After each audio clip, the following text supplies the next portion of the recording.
aleluia,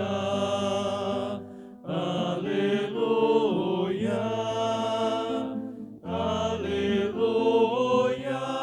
aleluia.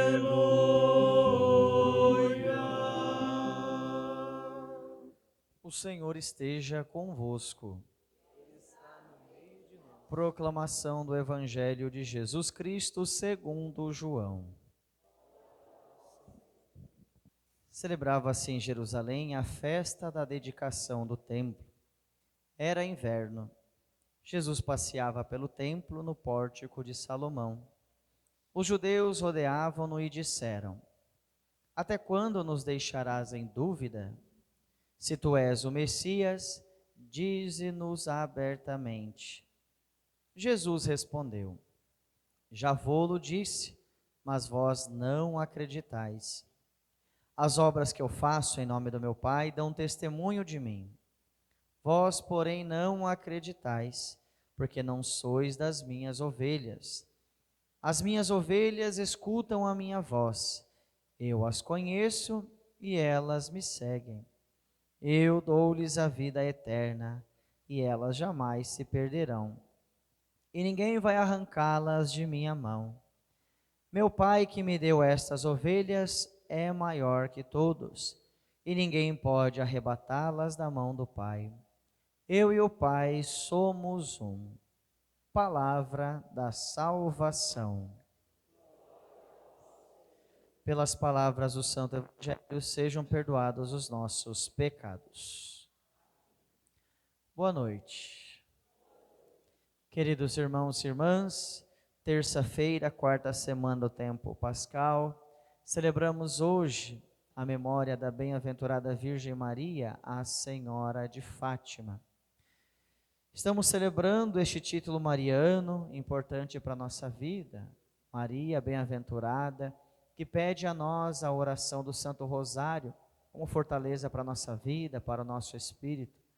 Maria bem-aventurada, que resolve mais uma vez se comunicar aos pequenos, aos simples. E nós percebemos que praticamente todas as devoções marianas de aparição, Nossa Senhora se revela na pequenez da fragilidade humana, de pessoas às vezes sem instrução, pessoas que não poderiam testemunhar com firmeza, já que não tinham poder sobre algo. E assim é preciso que a igreja comprove tal situação. Nós vemos em Guadalupe ao índiozinho Juan Diego, nós vemos a Virgem de Fátima aparecendo a 3 pastorinhos, nós vemos a Virgem de Lourdes se comunicando a uma jovem chamada Bernadette. Enfim, Nossa Senhora vem primeiro ao encontro dos pequenos, para fazer dos pequenos grandes, e através dos pequenos sinais, a grandeza da sua manifestação entre nós. Os pastorinhos pequenos do campo tinham pouca instrução para o seu período, foram comunicar que viram uma senhora, e assim foi passando, até que a igreja comprova tal aparição, se espalha pelo mundo, e é uma das devoções mais importantes marianas até para nós, aqui no Brasil. Temos tantas comunidades, tantas paróquias espalhadas pela nossa nação, dedicada à Virgem de Fátima, e que essa devoção nos ajude também numa conversão pessoal, para sermos pequenos, sermos simples, mas oradores e adoradores do nosso Deus. Na primeira leitura de hoje, nós vemos mais uma vez a figura de Barnabé. Todos aqueles que se dispersaram depois da morte de Santo Estevão, martirizado, foram anunciar a palavra de Deus aonde conseguiam, espalharam-se para o mundo. E nós vemos às vezes que o martírio, por mais duro que seja, e também não sendo algo bom na essência, tendo em vista que alguém perde a sua vida, às vezes de maneira tão horrenda, mas que isso, na dinâmica da igreja, serve de testemunho. São como sementes que foram plantadas e que fez germinar e produziu frutos. Assim foi a vida dos nossos mártires. O sangue de cada um deles regou o chão que nós chamamos de mundo, e assim a fé se dissipou por tantos e tantos cantos, que hoje aqui, 2025, neste dia 13 de maio, nós estamos celebrando o mesmo mistério pascal, Cristo Jesus, vivo, ressuscitado no meio de nós. Enquanto muitos tentavam acabar e tirar a vida daqueles que anunciavam ressuscitado, para que esta palavra não ressoasse pelo mundo, acontece um efeito totalmente contrário. O martírio serviu como de fortaleza para muitos, para verem que existem pessoas que dão a vida como Jesus, para que a palavra chegue aos corações. Assim foi a vida dos mártires, assim começou a igreja, perseguida, martirizada, mas aqui viva entre nós. E desta maneira, nós percebemos que somos também continuadores, que sejamos nós os mártires da fé, que não desistamos, mesmo quando muitos resolvem jogar a toalha, que a nossa fé seja testemunho para alcançar os corações que ainda não se converteram e ainda não estão repletos do Espírito Santo. Assim, portanto, a igreja acabou chegando a tantos territórios. Antioquia da Síria, chegou também à ilha de Chipre, chegou a tantos lugares. E chegou aqui, a nós, a comunicação da palavra de Deus. É por isso que somos herdeiros. E é por isso que temos nós também que realizar o grande mistério do anúncio. O anúncio de uma pessoa, a palavra que se encarna pelo mundo vivo ressuscitado.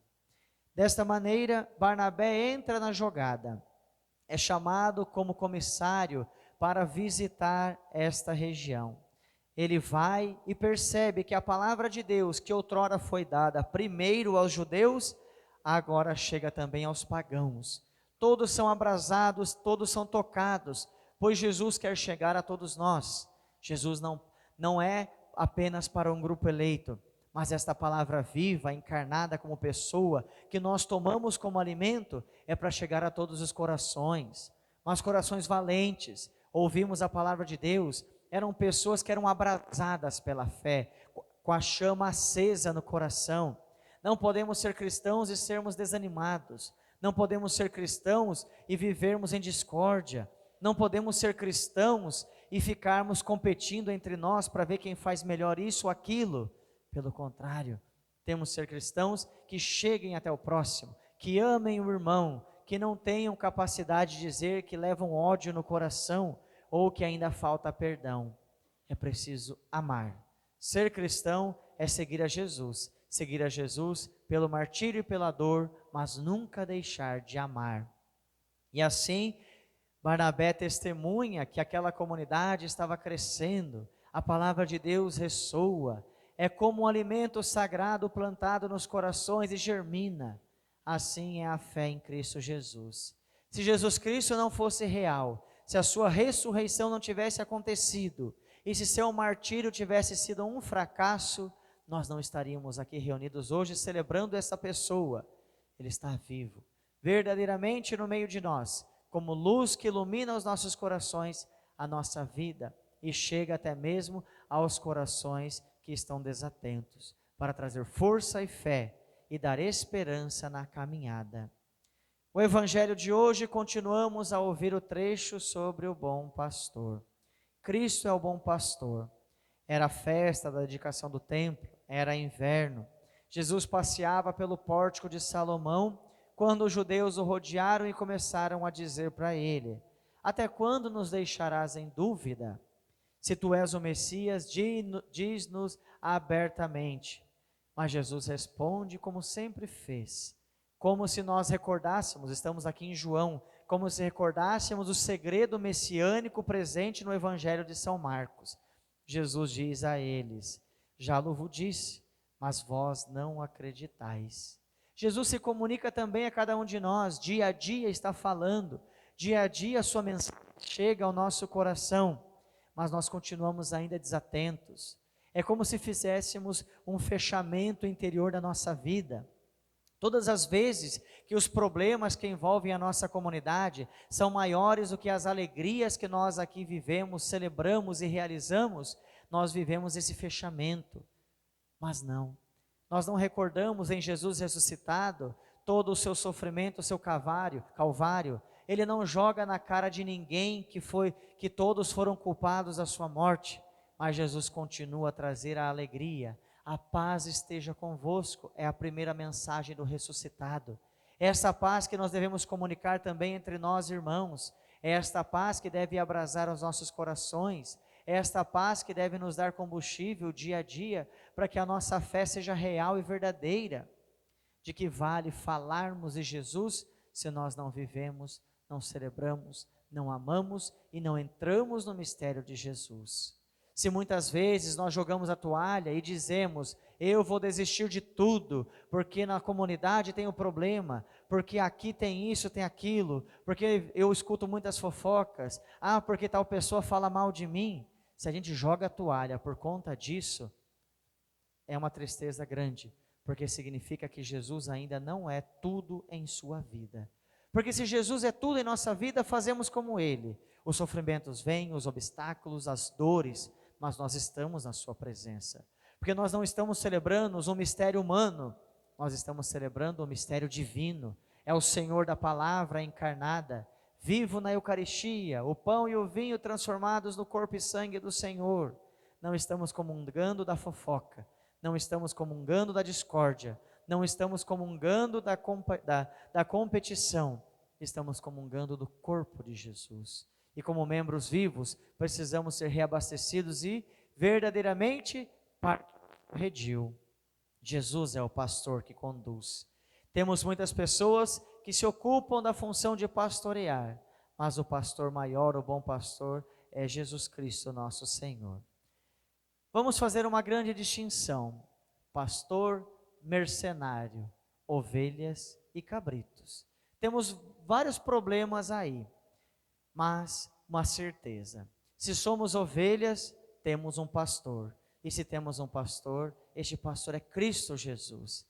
Se não reconhecemos os pastores da igreja, então o problema não está nos pastores, está em mim. Não sou ovelha, sou cabrito. Desculpa a brincadeira do padre, tá? É só uma analogia. Se porventura reconhecemos a grandeza dos pastores da igreja e somos fiéis a eles pela missão que Deus lhes deu, então nós fazemos parte do redil de Jesus, porque foi Ele quem conduziu estes pastores para que ficassem aqui perpetuando o seu mistério sagrado. Mas também existem mercenários. O mercenário não se preocupa com as ovelhas, ele só quer ganhar o seu salário.